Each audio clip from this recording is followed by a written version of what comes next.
భారతదేశ చరిత్రలో ఒక ప్రాంతీయ పార్టీ అపోజిషన్లో ఉండి ఇంత పెద్ద ఎత్తున 20 సంవత్సరాలలో సిల్వర్ జూబ్లీ ఫంక్షన్ చేయడం అనేది భారతదేశ చరిత్రలోనే ఒక బీఆర్ఎస్ పార్టీకి సాధ్యమైందని చెప్పి ప్రూవ్ చేసి నిన్న కేసీఆర్ గారు నిన్న కళ్ళగట్టినట్టుగా ప్రపంచమంతా కూడా నివ్వరపోయే విధంగా అద్భుతమైన లక్షలాది మంది సమావేశంకి వచ్చింది.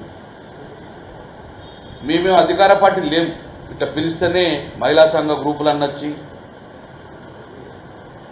సక్సెస్ చేస్తేందుకు. నిన్న మేము ప్రతిపక్షంలో ఉన్నాం. ఈరోజు అక్కడ మీరు నిన్న వచ్చిందని చూడండి, 95% యువకులు మరియు వ్యవసాయంలో ఉండి పెద్ద మగవాళ్ళు వచ్చారు. 95%.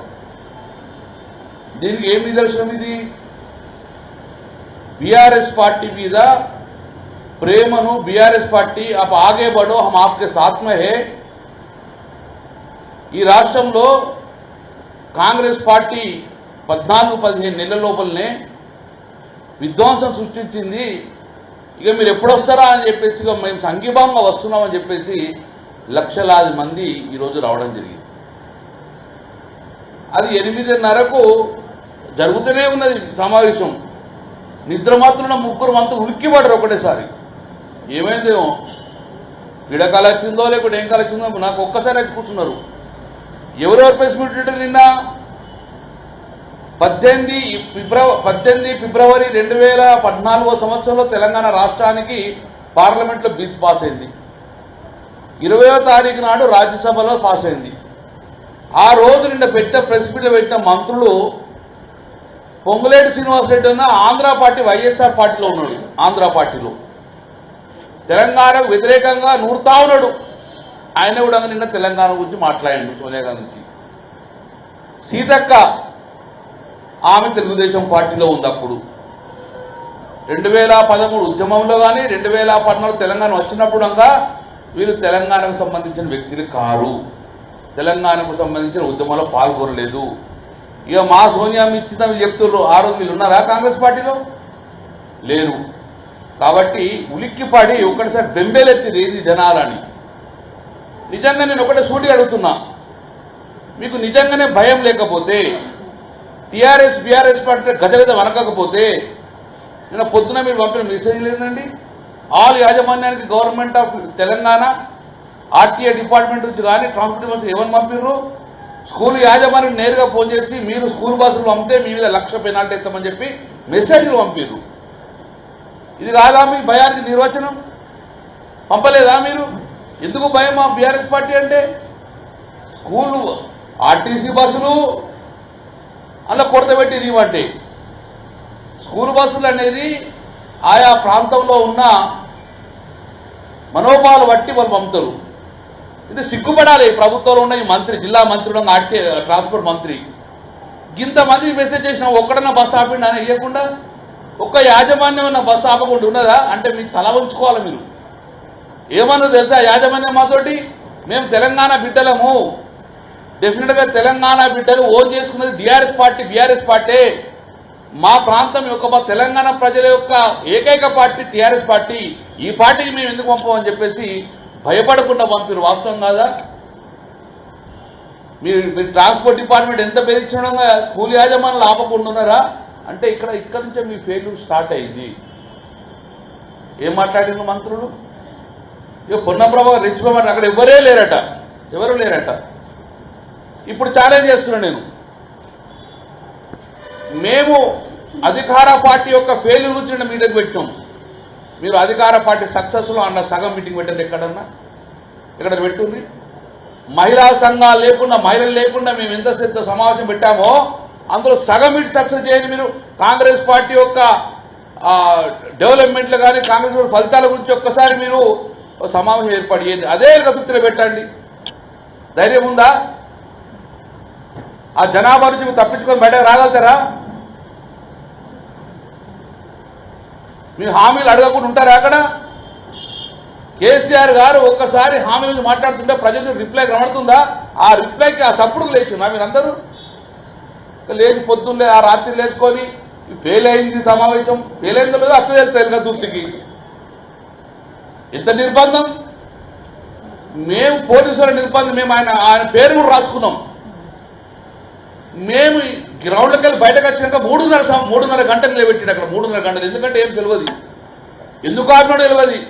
మళ్ళా కొప్పులీశ్వరన్న మా టీము అందరు పోయి కట్టె పట్టుకొని లైట్లు ఎత్తే అప్పుడు వదులుకున్నారు. వట్టిని ఆపేసారు, 3 దారులు వట్టినే ఆపేసారు. అంటే అంత పైశాచికత ఏందే? పోయేటప్పుడు నిర్బంధం, వచ్చేటప్పుడు నిర్బంధం, అడుగడుగున నిర్బంధం. వట్టిని ఒక లారీ తీసుకొచ్చి అడ్డం పెట్టిండ్రు. ఎవరు అడ్డం పెట్టినో తెలియదు. మొత్తంకైతే 3 ట్రాఫిక్ జామ్ చేసుకున్నారు ఇల్లు. ఇంత విషం నింపుకున్న మీ పార్టీ కేసీఆర్ విషయం గురించి, అసలు కేసీఆర్ మీ గురించి ఒక మాట మాట్లాడండి. ఎవరు పేరెంట్ ఎత్తిండా? ఒక పేరెంట్ ఎత్తిండా? ఎస్, కాంగ్రెస్ పార్టీ ఇచ్చింది కాదు. తెలంగాణ వాదులు బీఆర్ఎస్ పార్టీ కాంగ్రెస్ పార్టీ మెడల్ వంచి తెచ్చుకున్నాం మేము. ఏదో మీరు దారదత్తం ఇచ్చినట్టు కాదు, మెడల్ వంచుకున్నాం, మెడల్ వంచి తెచ్చుకున్నాం మేము. ఊకే తెలంగాణ ఇచ్చింది, తెలంగాణ ఇచ్చింది, తెలంగాణ ఇయ్యాల్సి వచ్చింది. అక్కడ మా పోరాటం చేయబట్టి ఇయ్యాల్సి వచ్చింది. నీకు ఇయ్యాలనుకుంటే 60 సంవత్సరాలు ఎందుకు కూసబెట్టినావు కదా? ఇయ్యాలనుకుంటే అప్పుడే ఇయ్యాలి కదా. మీరు ఇయ్యలే. తెలంగాణ సమాజం మొత్తం ఏకమైంది, దానికి నాయకత్వం వహించి కేసీఆర్ గారు. ఈ కేసీఆర్ గారి నాయకత్వంలో తెలంగాణ ఇయ్యాల్సి వచ్చింది కాబట్టి మీరు ఇచ్చిండ్రు. మీది కాదు గ్రేట్, టీఆర్ఎస్ పార్టీది గ్రేట్. అందుకే మళ్ళీ చెప్తున్నాను, ఉలిక్కి పడకండి. ఆ సప్పులకే లేచి 3 మంత్రులు మాట్లాడారు. ఇది ఒకటి క్లియర్ చెప్తున్నాను, మీ ఫెయిల్యూర్కు నాంది స్టార్ట్ అయింది.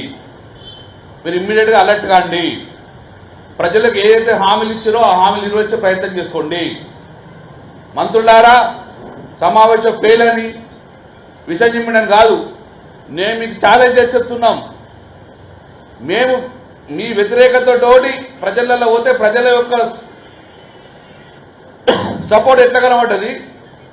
తదనంతరం మీరు కూడా నిజంగానే మీ సక్సెస్ చేయించుకోవాలంటే అదే ప్రాంగణంలో సగం మంత్రులు మీటింగ్ పెట్టండి. ఆ సగం మంత్రులు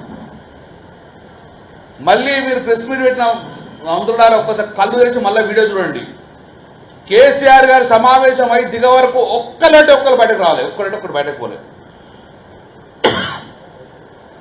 కేసీఆర్ గారు సమావేశం అయిన తర్వాత స్టేజ్ దిగి వెళ్ళినాక ఒక్కొక్కరు బయటకు, కానీ కేసీఆర్ మాట్లాడినంతసేపు ఒక్క వ్యక్తి కూడా బయటకు పోలేదు. అంటే మా పార్టీ మీద అభిమానంతో వచ్చిన వాళ్ళందరూ కూడా. మీలాగా బస్సులు పెట్టి అధికార పక్షం బస్సులు పెట్టి పిలుచుకోపోయేది కాదు. మేము మా పార్టీ అభిమానులు వచ్చింది, ఇవాళ కేసీఆర్ గారు అభిమానులు వచ్చింది. డెఫినెట్గా ఇది మొదలు ఇంకా ఉలిక్కి పడే రోజు బాగుంటే ముందు ఇప్పటికైనా మా పార్టీ గురించి ఆలోచించకండి. ప్రజలకు ఇచ్చిన హామీలను ఆలోచించే ప్రయత్నం చేయండి. 420 హామీలు ఎట్లయ్యానో చెప్పండి. 420 హామీలు ఇచ్చిన 6 గ్యారెంటీలు అయిందని చెప్పి ఒక్కసారి బహిరంగ సభ పెట్టండి. అప్పుడు ప్రజల నుంచి ఏం రాకపోతే మీరు సక్సెస్గా భావించుకుంటాం. పెట్టగలుగుతారా? ఇప్పటికీ రేషన్ కార్డు ఇస్తలేము అని చెప్పి ఊళ్ళలోకి సమావేశం పెట్టే పరిస్థితి లేదు. ఒక్క మంత్రి గ్రామాలకు వచ్చి గ్రామ సభ పెట్టి ఒకసారి మాట్లాడమని చెప్పుర్రి, అవుతుందా? కొనుగోలు కేంద్ర కొనుగోలు జరుగుతుందని చెప్పి సజావుగా వచ్చి మంత్రిని ఒకసారి పెట్టమని చెప్పండి. అధికారులు పెడుతున్నారు, మరి ఎందుకో మంత్రులు ఎటు వేయరు?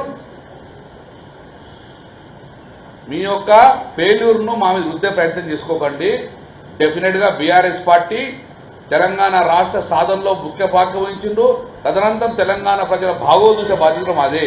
తెలంగాణ ప్రజలు ఆపదలు డెఫినెట్గా ఆదుకోవడంలో ప్రముఖంగా తెలంగాణ ప్రజలకు సపోర్ట్గా ఉండేది ఒక బీఆర్ఎస్ పార్టీ. రేపు రాబోయే కాలంలో మేము మీ 6 గ్యారంటీలు 420 హామీల నుంచి నిలదీస్తాం, ఎంబడి పడతాం. డెఫినెట్గా ప్రజల పక్షాన పోరాటం చేస్తాం. మళ్ళీ ఒక్కసారి దయచేసి కరీంనగర్ జిల్లా నుంచి మాకు ఎన్ని బస్సులు కావాలనో అన్ని బస్సులు తీసుకున్నా కూడా మిగతా బస్సులు ఇవ్వలేదు. లాస్ట్ మూమెంట్లో చివరిలో ట్రాన్స్పోర్టేషన్కు స్కూల్ బస్సులను ఇబ్బంది పెట్టిండ్రు. ఆర్టీసీ బస్సులు ఇంతకన్నా ఇవ్వమని చెప్పి చేతులు లేపేసిండ్రు. ప్రైవేట్ బస్సులు మొత్తం తీసుకున్నాం. ఇంకా డిమాండ్ బాగుంటే చాలామంది కూడా ఓన్ కార్లు కూడా తీసుకుని రావడం జరిగింది. నేను మా బీఆర్ఎస్ పార్టీ కరీంనగర్ ఉమ్మడి జిల్లా ప్రజలకు శిరస్సు వచ్చి అవసరిస్తున్నాను. ఏం చేయకుండా తండోపతండాలుగా పోతే ఒక కాడ చూస్తే వాళ్ళే దిగి వాళ్ళు ట్రాఫిక్ రూఢంగా వాళ్ళే రెగ్యులర్ చేసుకుంటారు. వాళ్ళే దిగి మా ప్రోగ్రాం కదా అని చెప్పి వాళ్ళే ట్రాఫిక్ వాళ్ళను తీసుకున్నారు. మేము మళ్ళీ కూడా ఒక మెన్షన్ చేస్తున్నాం. ఎలకతుర్తి చౌరస్తాలో ఉన్న సీఐ చాలా ఇబ్బంది పెట్టిండు మమ్మల్ని, రాంగా పోంగా చాలా ఇబ్బంది పెట్టిండు, హరాజ్ చేసిండు మమ్మల్ని. ఎందుకు ఆ పైశాచికారంగా తెలియదు, అంత టార్చర్ పెట్టిన వాటి జిల్లా నుంచి అనుకున్న కన్నా ఎక్కువ ఎక్స్పెక్టేషన్ తోటి మా కార్యకర్తలు వచ్చిన వాటి వాళ్ళందరికీ కూడా కృతజ్ఞతలు చేసుకుంటూ సక్సెస్ అయిన సందర్భంగా మరొక్కసారి మా క్యాడర్ మొత్తం జోష్గా ఉన్నది కాబట్టి సక్సెస్ అయిన సందర్భంగా మీ అందరికీ శుభాకాంక్షలు. జై తెలంగాణ. బాబు